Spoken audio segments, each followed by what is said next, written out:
Muy buenas noches, sean ustedes bienvenidos a esta nueva sesión de la Cátedra Libre Manfredo Kempf Mercado de la Facultad de Ciencias Jurídicas y Sociales de la Universidad Privada de Santa Cruz de la Sierra. Nuestra invitación el día de hoy es lo que pasó en Camboya entre 1975 y 1979, precisamente para que juntos se tome conocimiento, al igual que se reflexione sobre una de las experiencias más brutales que ha obsequiado el hombre en el ejercicio del poder y fundamentalmente en asociación con un ideario de signo comunista. Con este propósito de que nosotros pensemos y reflexionemos sobre lo que sucedió en Camboya, se ha invitado a 3 personas con distintos enfoques y diversas lecturas. Lo que ocurrirá, tal como sucede en nuestras sesiones, es que primero vamos a escuchar a nuestros invitados, a Oscar Mario Tomanovic, a Rubén García Sandoval y también a Enrique González, y tras ello habrá la posibilidad de interactuar con el público en virtud de las preguntas que se lleven adelante. Comenzamos con Oscar Mario, por favor. Primero que nada, agradecer la gentil invitación de Enrique para este panel sobre un hecho bastante interesante, la conmemoración del genocidio en Camboya.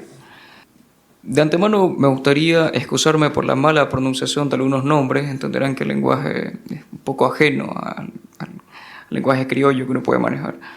Lo primero que hay que mencionar es dónde estaba situada Camboya al momento de que asume Pol Pot. Desde mediados del siglo XIX venía siendo una colonia francesa. En 1953, posterior a la Segunda Guerra Mundial, consigue su independencia de la mano de Norodom Sihanouk. En este sentido, en 1965 se funda un partido comunista. En 1970 se da un golpe de Estado, donde termina asumiendo el general Lon Nol, y comienza una invasión por parte de Vietnam del Norte, que recordemos estaba en guerra con Estados Unidos.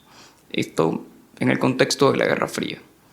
En 1973 se van a firmar los acuerdos de paz de París en Vietnam.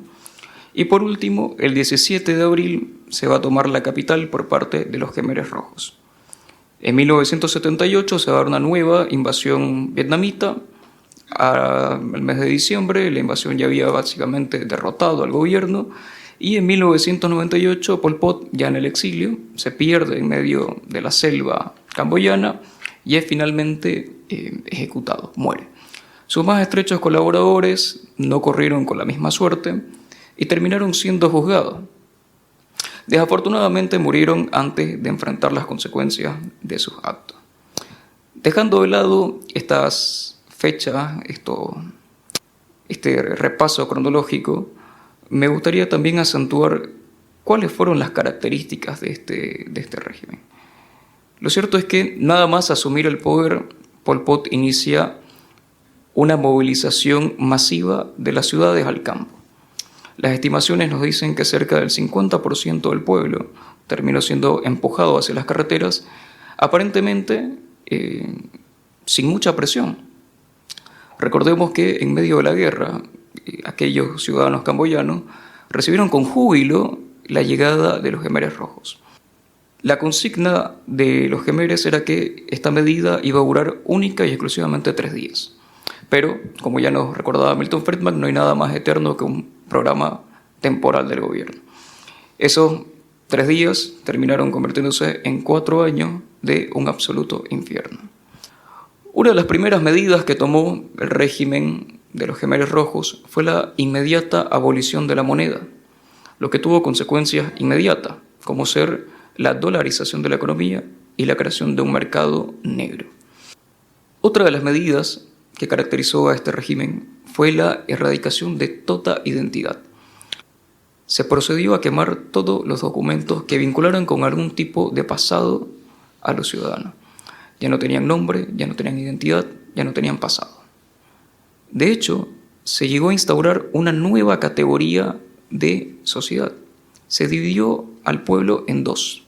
El pueblo viejo, que básicamente eran aquellos que, bajo la denominación de pueblo de 1970, representaba a las clases agrícolas, aquellos que no estaban vinculados o aquellos que no tenían esa relación con la clase o la cultura denominada burguesa. En cambio, el pueblo nuevo, que aquí tiene una connotación negativa, fue utilizada para aquellos que eran catalogados como burgueses. No piensen en grandes empresarios o multimillonarios. Bastaba con ser un pequeño comerciante para recibir este denominativo. Entonces, el pueblo viejo venía a ser aquel estandarte del nacionalismo que venía a reeducar a ese pueblo nuevo que había caído en desviaciones burguesas. ¿Cómo se llegó a controlar a la población?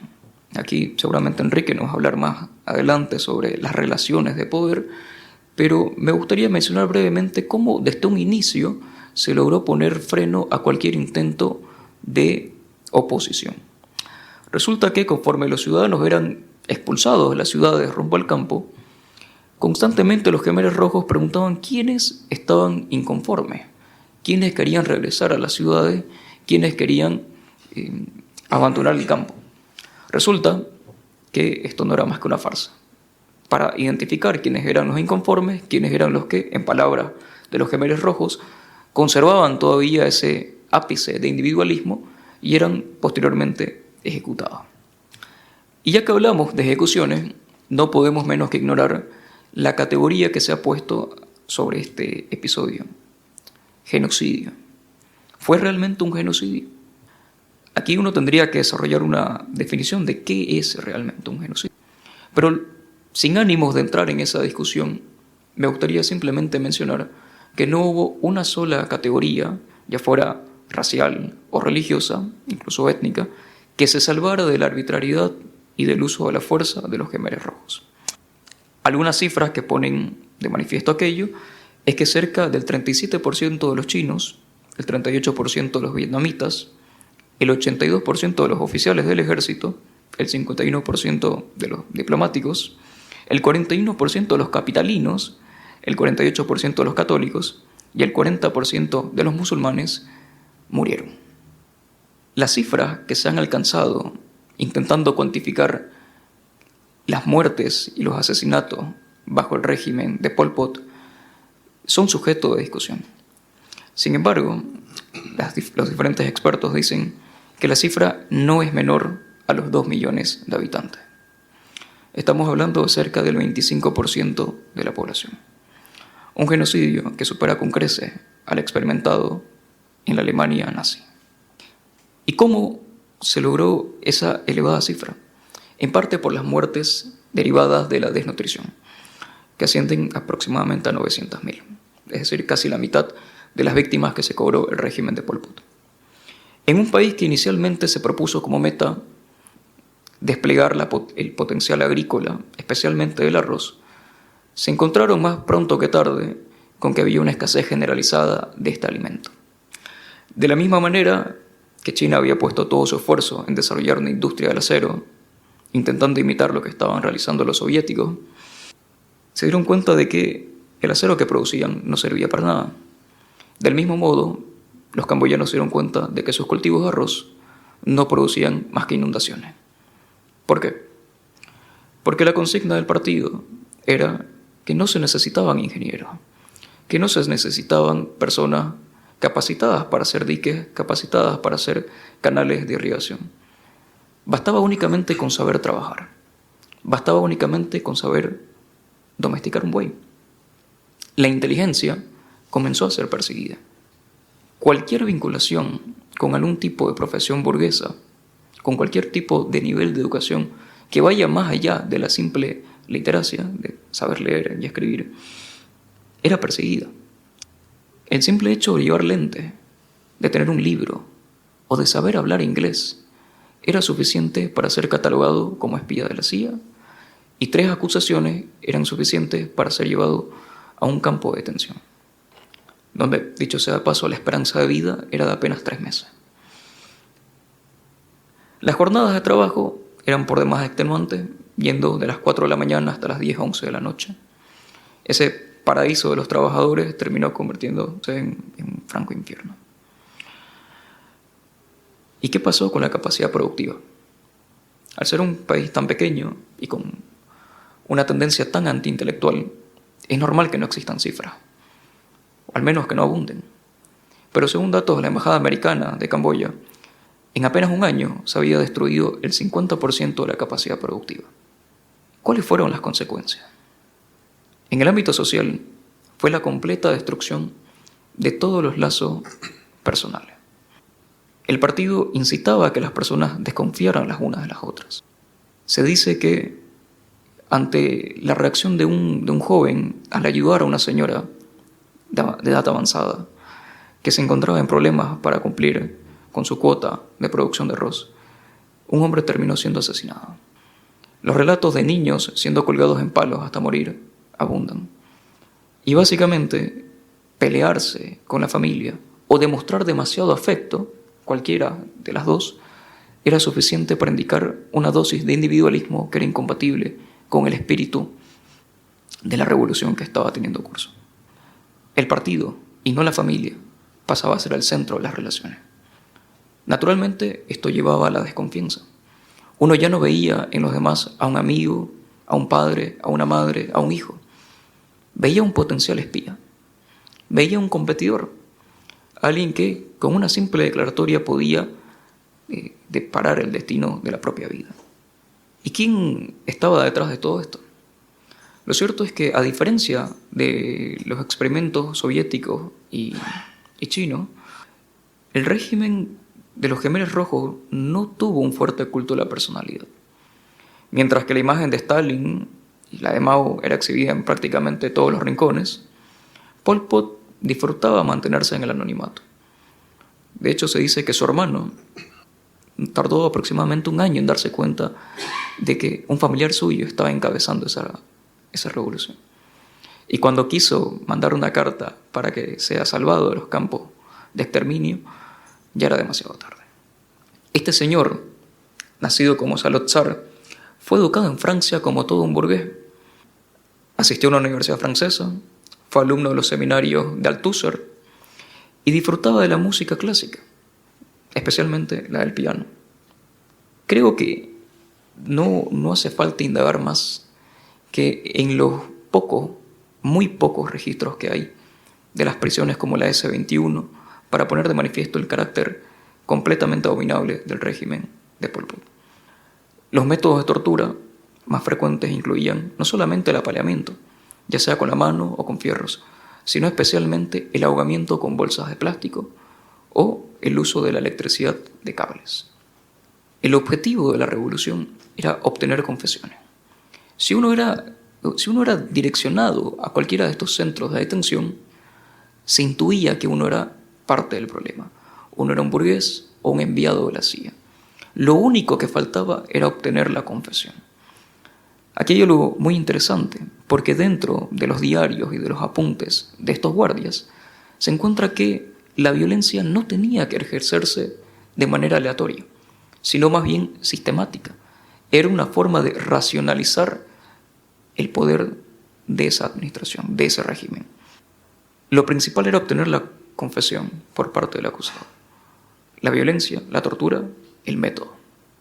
Y así 2 millones de almas terminaron pereciendo por el capricho de un hombre, que se suma a una media docena de otros experimentos que llevaron a añadir otra historia más del siglo XX, de que aquellos experimentos que intentaron traer el cielo a la tierra terminaron por darnos el peor de los infiernos. Gracias.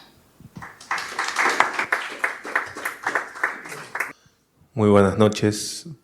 Y bueno, dicho ya el contexto histórico, sociológico, voy a hacer énfasis primeramente en el contexto geopolítico en el cual se desenvuelve este atroz episodio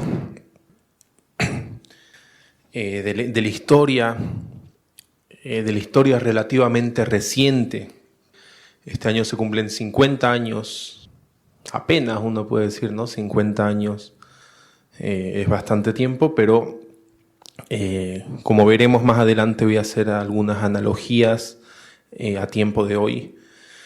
a modo de caer en cuenta de que muchas cosas no han cambiado. Respecto al contexto geopolítico, se desarrolla, como bien se decía, entre 1975 y 1979, en un clima global y regional marcado por la Guerra Fría, en donde existía una disputa por los territorios y por esferas de influencia en todo el mundo, ¿no? Así como en este caso en el sudeste asiático, en esta zona indochina, es decir, Vietnam, Laos, Camboya. Asimismo, se promovían en el mundo revoluciones prosoviéticas y dictaduras militares pro-estadounidenses. Como ya se mencionó, paralelo a este proceso se estaba dando, por ejemplo, la dictadura de Augusto Pinochet en Chile. En el caso de Bolivia, la dictadura más sangrienta que ha tenido este país, la del general Hugo Banzer Suárez. Entonces, se trataba del control geopolítico de la región Indochina, por varios motivos.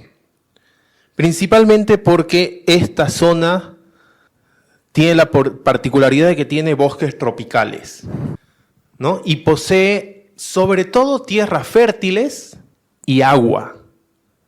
Y esos recursos siguen en disputa hasta el día de hoy en esta zona. Es clave, en términos geopolíticos, el río Mekong que atraviesa estos países, Laos, Camboya y Vietnam. Es clave el agua, probablemente las siguientes guerras y gran parte de los conflictos intraestatales e interestatales serán por agua. Entonces no hay que perderle la vista a eso.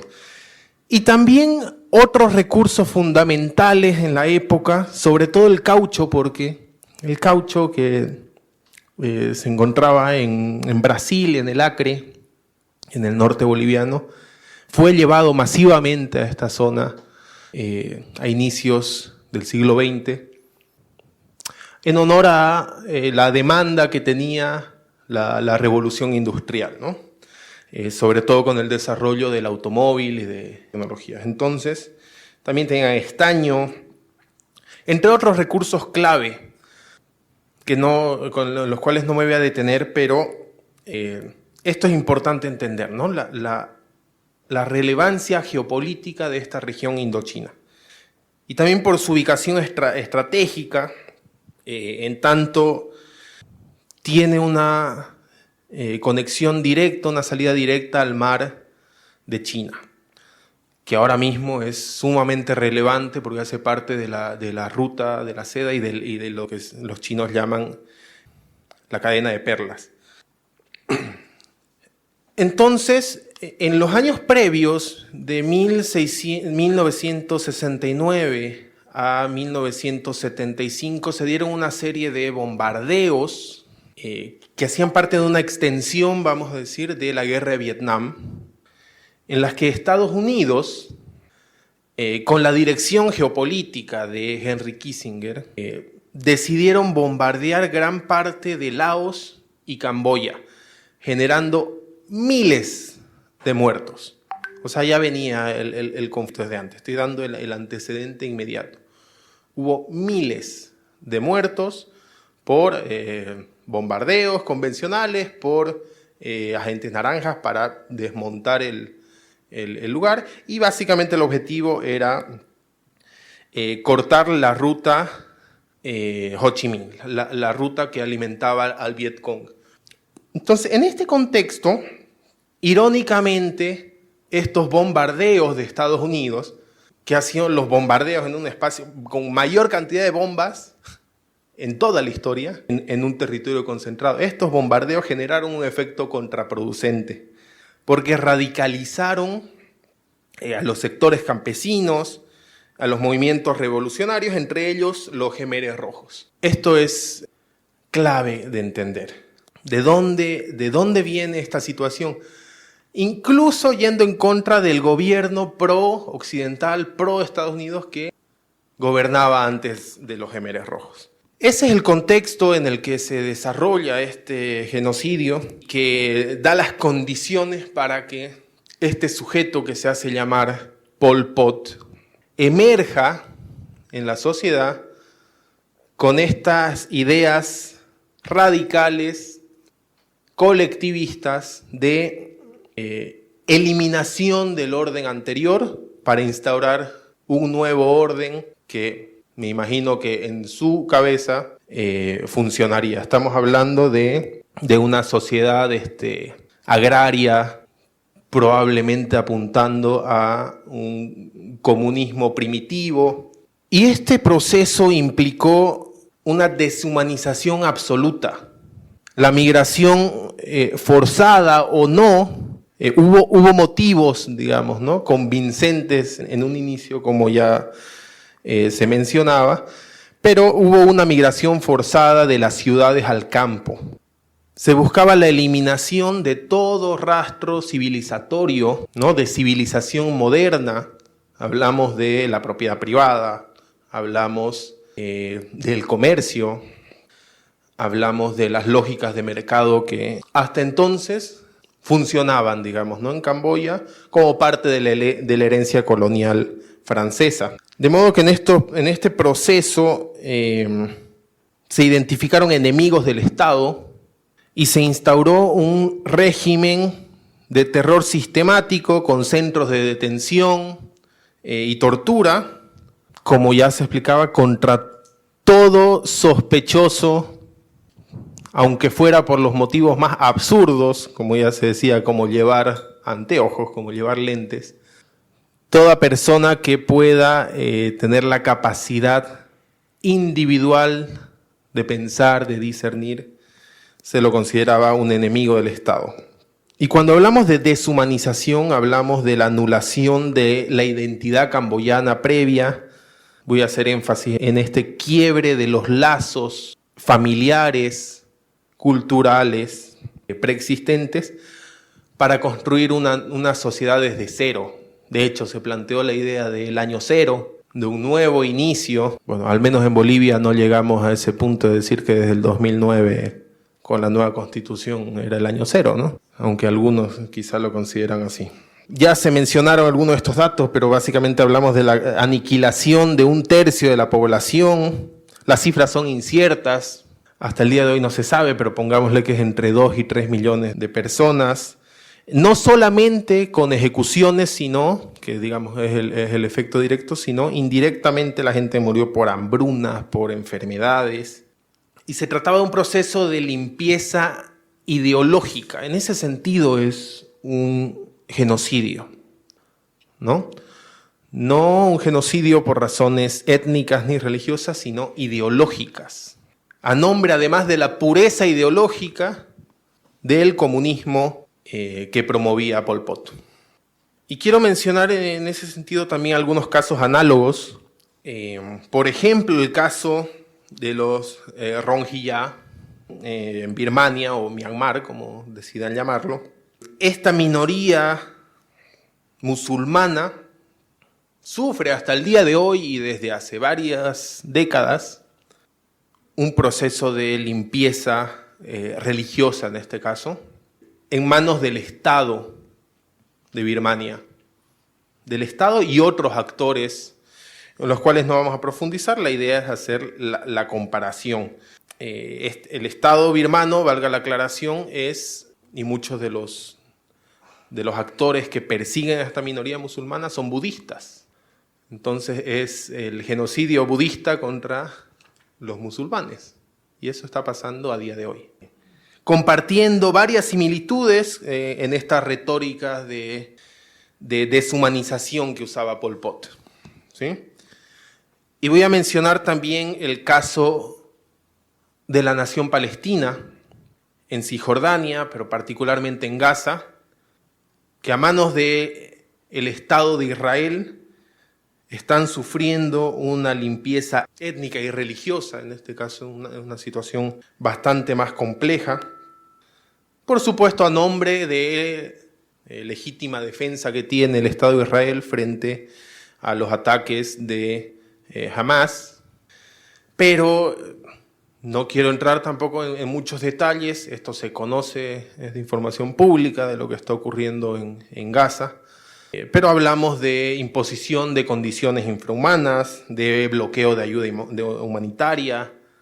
Hace no mucho se asesinaron a un grupo de médicos, hace un tiempo a miembros de una organización sin fines de lucro que proveía alimentos, etc. Además, ataque a infraestructuras vitales, restricciones a servicios básicos, tal y como se hacía en Camboya. Es terrorífico lo que está pasando con los palestinos, y en ambos casos hay también un trasfondo geopolítico, ¿no? Gaza no es casualidad. En las costas offshore tiene un montón de gas. Entonces siempre hay un recurso en juego, ¿no? Además la salida para suplir el canal de Suez, etc., ¿no? No quiero entrar en mayor detalle, pero lo que sí quiero denunciar es que no hay la suficiente fuerza, respuesta de la comunidad internacional en ninguno de estos casos, así como no lo hubo. Recuerdo que el año pasado tuvimos un evento también en el marco de la Cátedra Libre hablando del genocidio de Ruanda, y la inacción de la comunidad internacional, de Naciones Unidas, de las grandes potencias mundiales es sumamente indignante. Quiero cerrar hablando de la cuestión ideológica, antes de ceder el micrófono, con 3 ideas centrales. Primero, la importancia de la ideología, ¿no? La ideología es importante en tanto recae en los efectos materiales que ocasiona.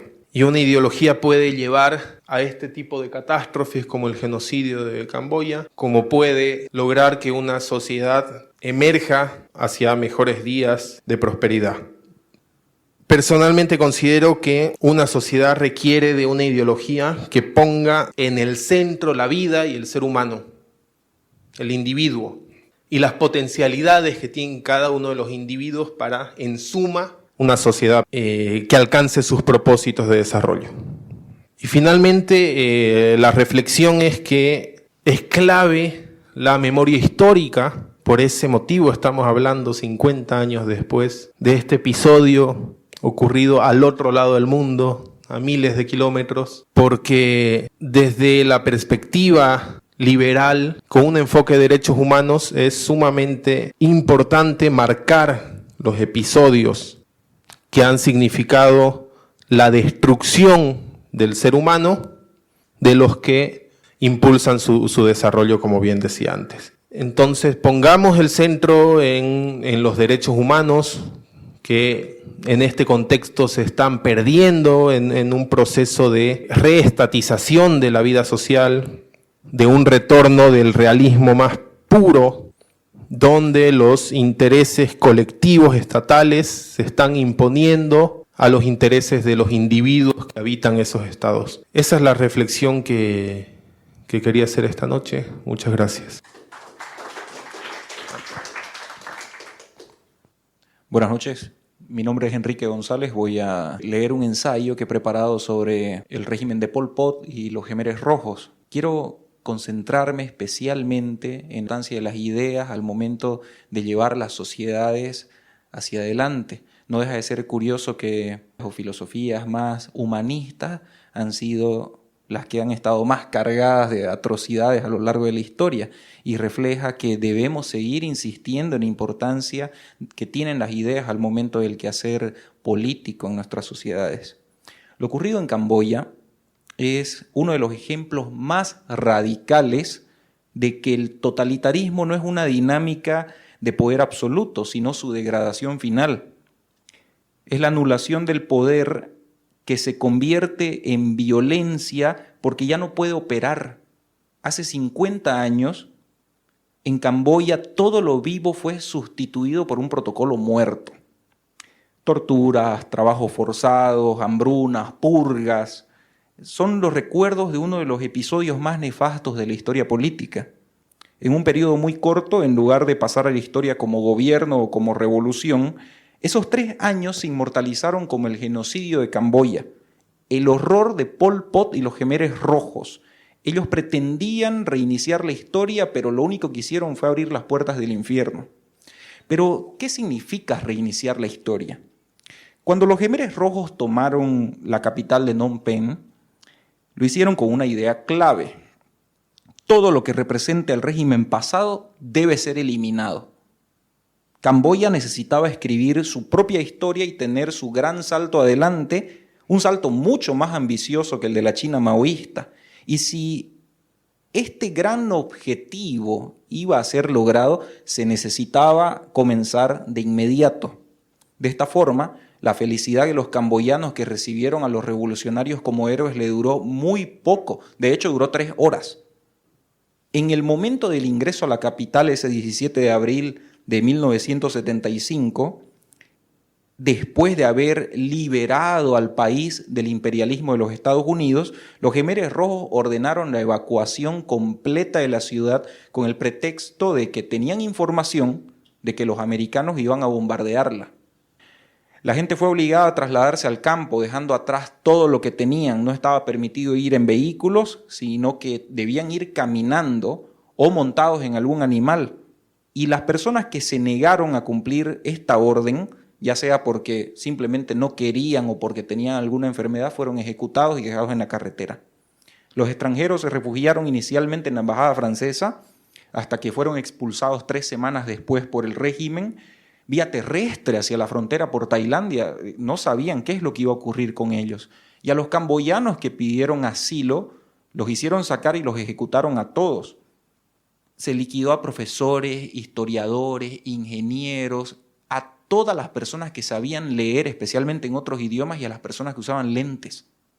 Todo esto era bajo la sospecha de que podían tramar una conspiración contra el régimen, pero sobre todo porque si ese 17 de abril la historia de Camboya se reiniciaba, hasta le cambiaron el nombre al país, no tenía que estar contaminada por las ideas que presuntamente habían esclavizado a la nación tanto tiempo.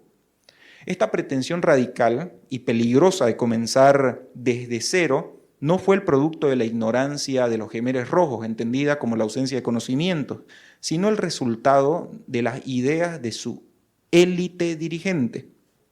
Para comprender esto es necesario contextualizarlo. Camboya, después de la guerra indochina, después de este periodo postcolonial, era una democracia prometedora, o al menos eso es lo que parecía. Sin embargo, esto duró muy poco porque el príncipe Sihanouk en aquella época tenía unas pretensiones de tener el control político total. Así que, en lugar de ser rey, que es lo que le correspondía, abdicó y candidateó para ser primer ministro, sabiendo que tenía un plan muy bien estructurado. Lo primero, iba a aprovecharse de la tradición del rey Dios, que era muy popular en Camboya porque la monarquía era muy respetada, y asimismo había tramado todo un plan para anular a la oposición ideológica que había participado de la guerra de independencia. Sihanouk no quería saber de una república izquierdista, pero también entendía que podía ejercer más poder que su predecesor el rey si es que adhería a los nuevos aires ideológicos que estaban llegando hacia Camboya. Entonces, esta jugada política que hace el príncipe Sihanouk le sale muy bien en apariencia, pero a partir de 1963 las cosas cambian. En Asia comienza a llegar el aire de las ideas comunistas y toda la oposición al rey o el príncipe Sihanouk en aquel momento, ya sean republicanos o comunistas, empiezan a organizar ataques armados y escaramuzas para debilitar el poder político de Sihanouk. En 1968 ocurre el primer ataque de los revolucionarios denominados Jemeres Rojos. Adoptan este nombre porque declaraban herederos del imperio Jemer. Ellos pretendían ser los auténticos camboyanos y el rojo era por el comunismo, porque no querían estar deslindados de las ideas de la época. Y parecería que todo es un accidente, pero no fue así. Solamente eran 16 combatientes. Tomaron una pequeña alcaldía en un pueblo y decomisaron 10.000 rifles.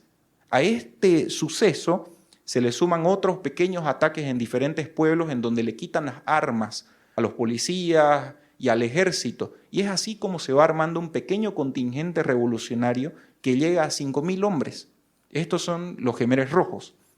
Ahora, todos ellos son perseguidos por el ejército de Sihanouk, se terminan refugiando en la parte noreste de Camboya, cerca de Vietnam, porque era la ruta que estaban utilizando los vietnamitas en la guerra que ellos mismos estaban librando, y evidenciaba que Sihanouk no tenía tanto control sobre su territorio como él pretendía demostrar. Sin embargo, el rey no sabía ni siquiera contra quién estaba luchando.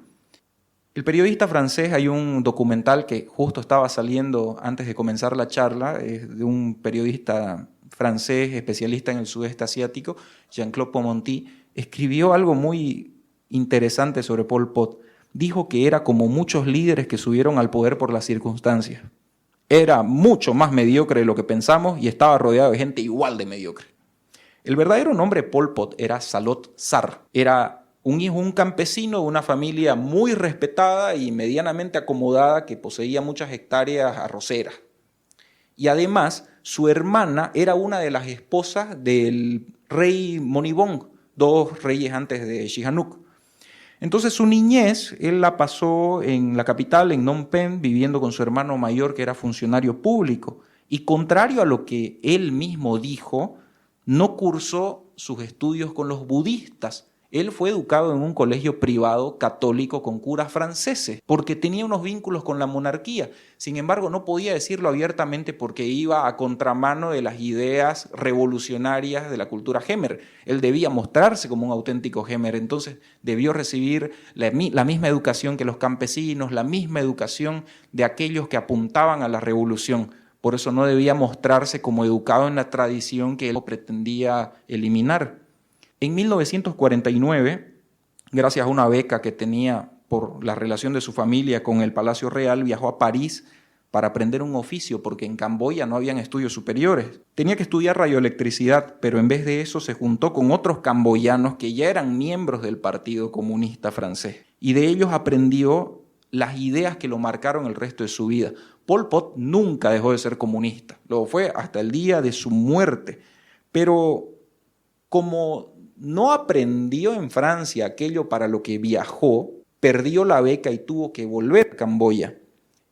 No deja de ser irónico porque los Khmeres rojos prohibieron leer a menos que sea el periódico del pueblo, que era abiertamente pro gobierno, no podían escuchar radios extranjeras, no podían estudiar, pero las cabezas del movimiento político eran todos intelectuales, todos estudiaron y se formaron en Francia, al menos ideológicamente. Estos intelectuales no solo cerraron los colegios y retrasaron la educación, sino que mataron a quienes podían convertirse en una amenaza para estas ideas.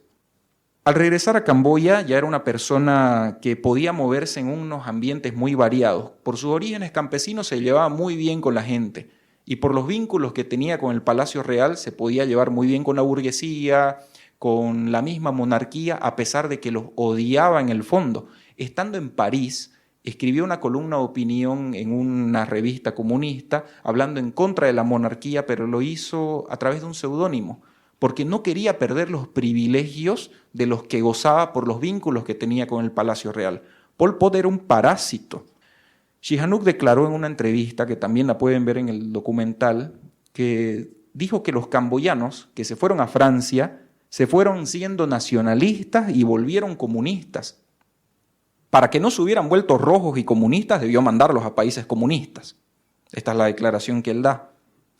Ahora, con este contexto se puede analizar el fracaso de los Khmeres rojos con más precisión, ya que el error más grande del sistema comunista radica en su hiperracionalismo, ya que, propiamente dicho, en su constructivismo, en su pretensión de constructivismo, que sigue una lógica sencilla pero equivocada.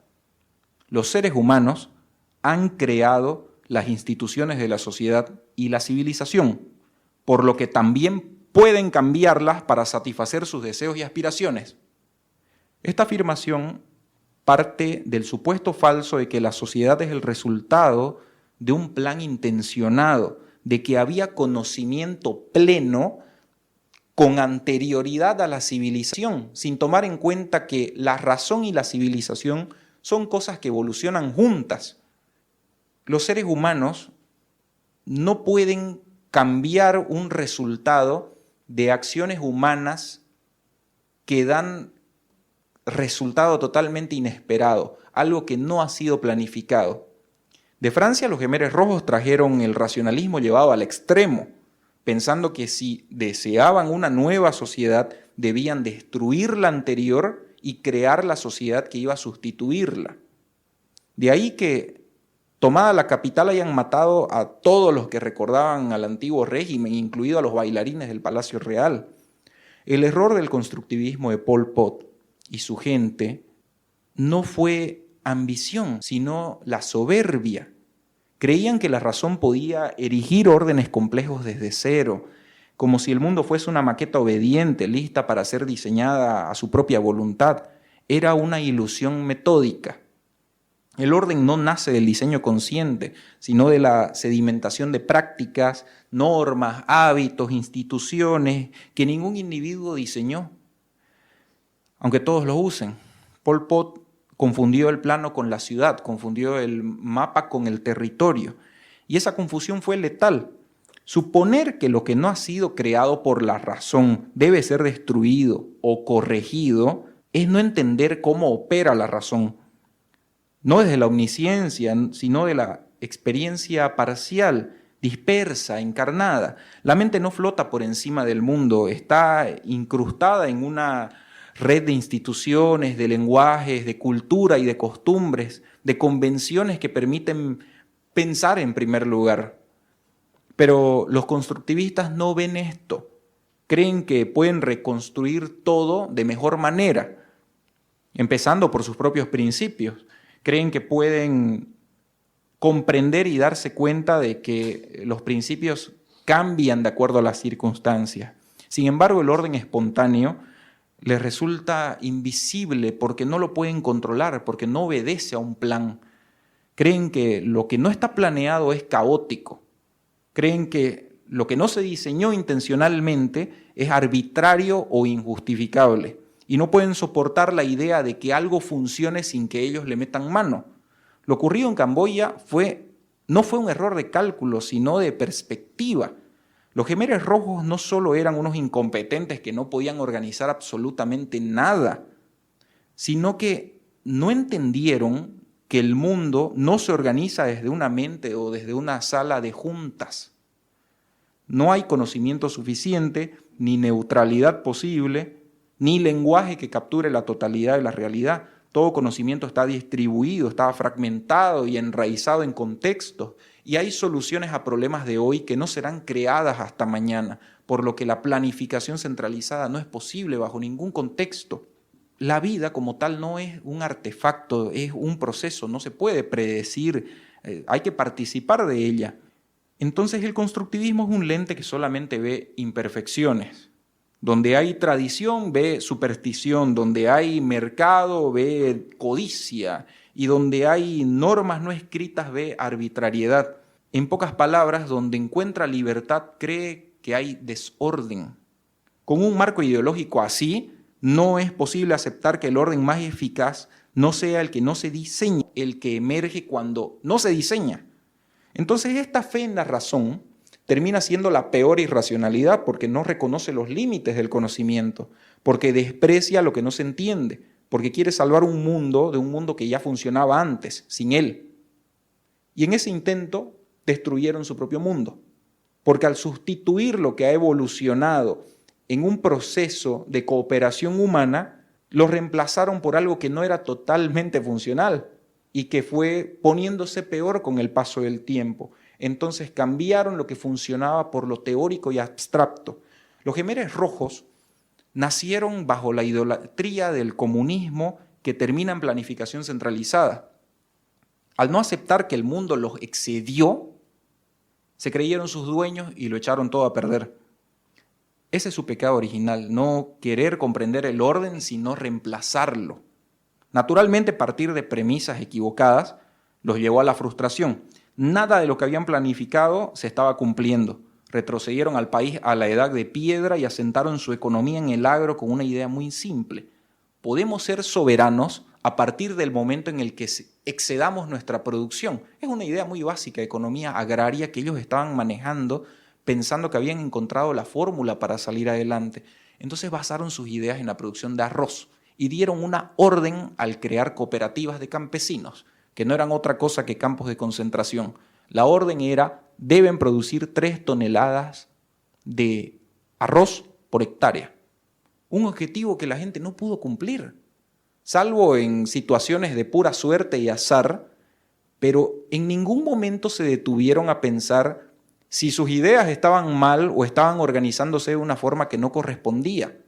Ellos no podían estar equivocados, pero tampoco podía estar equivocada la masa, el campesino. Debían estar equivocados los intermediarios. Entonces ejecutaron a todos los capataces de las cooperativas, las reestructuraron y crearon nuevas, pero los resultados fueron todavía peores. Entonces no podía ser otra cosa que el producto de una conspiración. En el mismo documental se habla sobre el manual de interrogación de Tuol Sleng, que era el campo de concentración S-21. Ahí puede leerse estas directrices.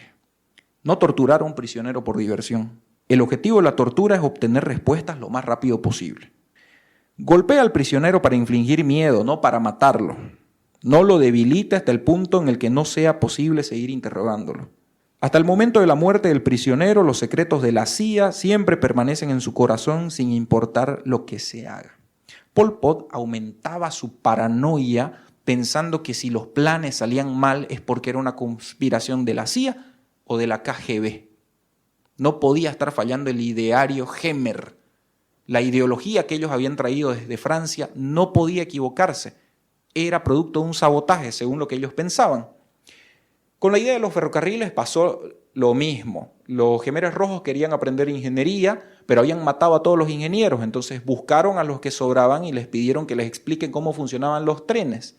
Cuando el ingeniero quería explicarles el funcionamiento básico de una máquina, no lo entendían y lo acusaban de sabotaje a la revolución, entonces lo asesinaban. Una característica de todos los líderes genocidas es que no son unos monstruos. Uno esperaría que son personas entregadas al mal, que están ahí para hacer maldades, pero lo cierto es que no cometen estos crímenes por maldad o por odio, sino porque están convencidos de que es necesario para el cumplimiento de sus objetivos.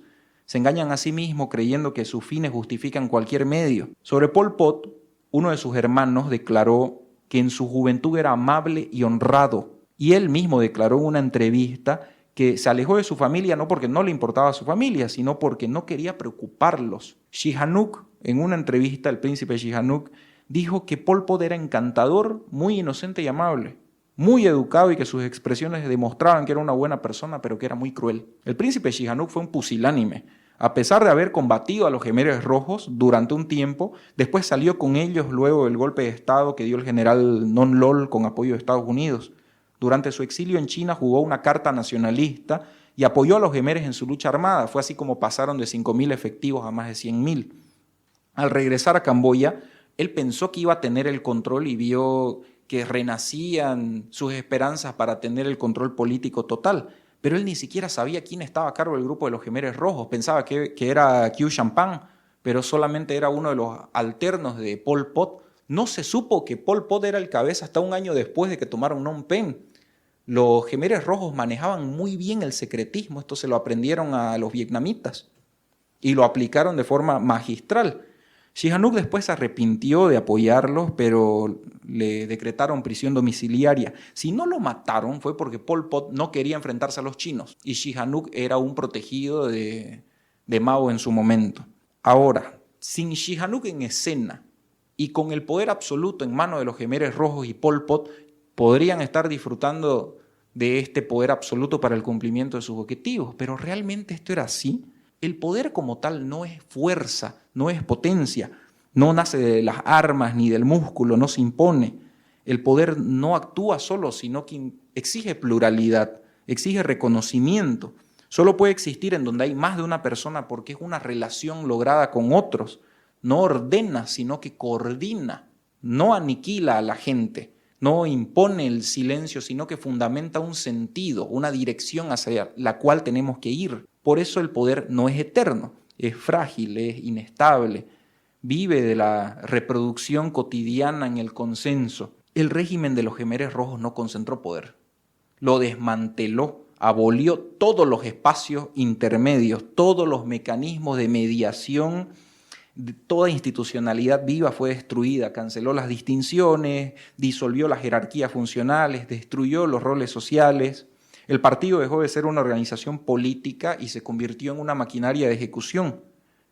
No deliberaba, sino que negociaba, con un resultado nefasto para aquellos que confesaban quizá un crimen que no habían cometido. Entonces el circuito del poder fue sellado, fue totalmente anulado. Sin interlocutores, sin resistencia, sin estructuras de diferenciación, el poder dejó de operar como un sistema.